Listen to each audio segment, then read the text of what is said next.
Shalom, Sobat Maestro yang terkasih.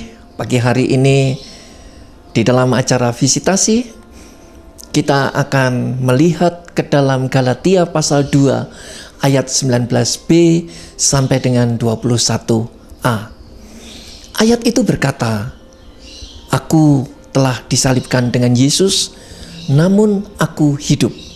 Dan hidupku yang sekarang kuhidupi dalam daging adalah hidup karena kasih Allah yang telah mengasihi aku dan menyerahkan dirinya untuk aku.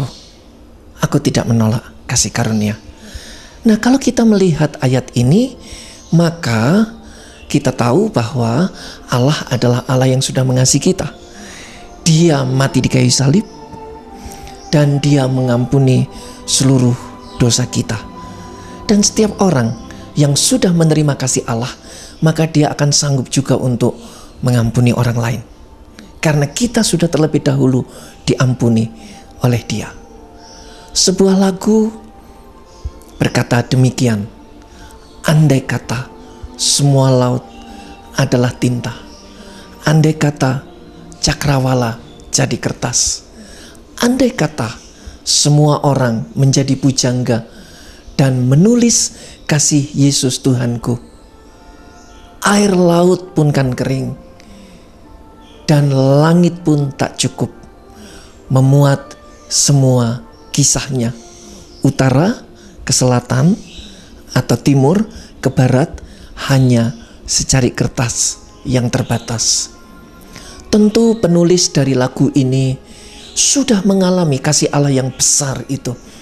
Kasih Allah yang mulia, kasih Allah yang agung, dan dia tentu juga sudah mengalami pengampunan dari Allah.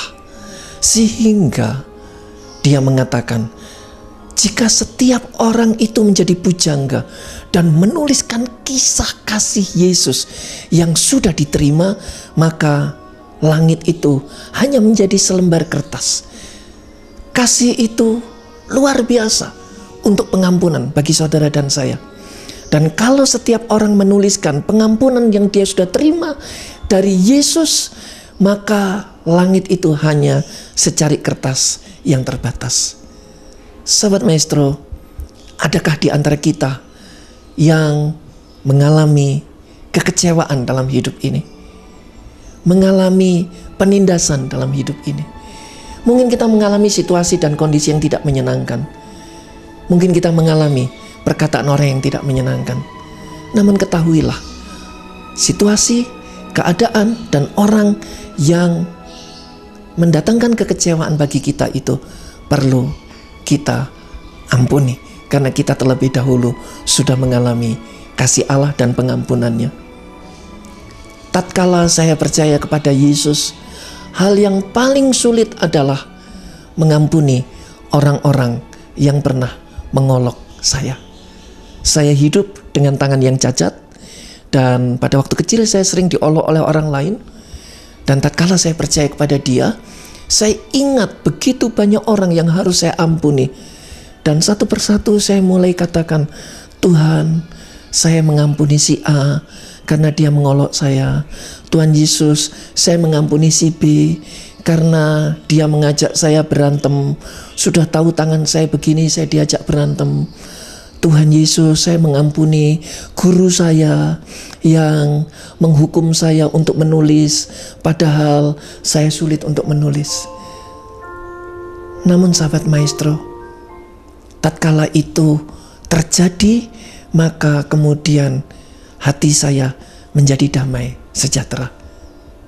Hari ini mungkin ada di antara kita yang mengalami sakit hati, kekecewaan, marah kepada orang atau situasi atau keadaan.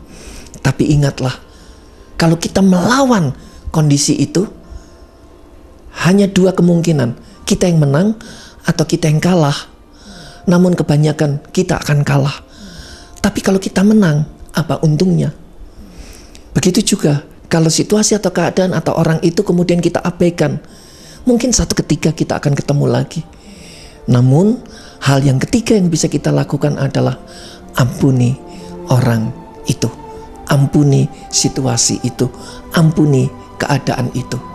Mengampuni tidak berarti melupakan, karena kita tidak pernah sanggup untuk melupakan semuanya. Mengampuni berarti mengingat peristiwa, keadaan, situasi, orang yang menyakitkan dalam hidup kita. Namun ketika mengingat itu dan kemudian kita melepaskan pengampunan, kalau mengingatnya kita tidak menjadi luka lagi karena hal itu. Itulah pengampunan. Dan ketika kita sudah menerima pengampunan dari Allah, Dia melupakan, dan kemudian kita juga perlu memberikan pengampunan itu kepada orang lain. Ingat, tanpa terluka. Itulah pengampunan yang kita beri kepada orang itu. Saya percaya Sobat Maestro akan mengalami damai sejahtera lebih dahsyat lagi. Terima kasih, Tuhan memberkati.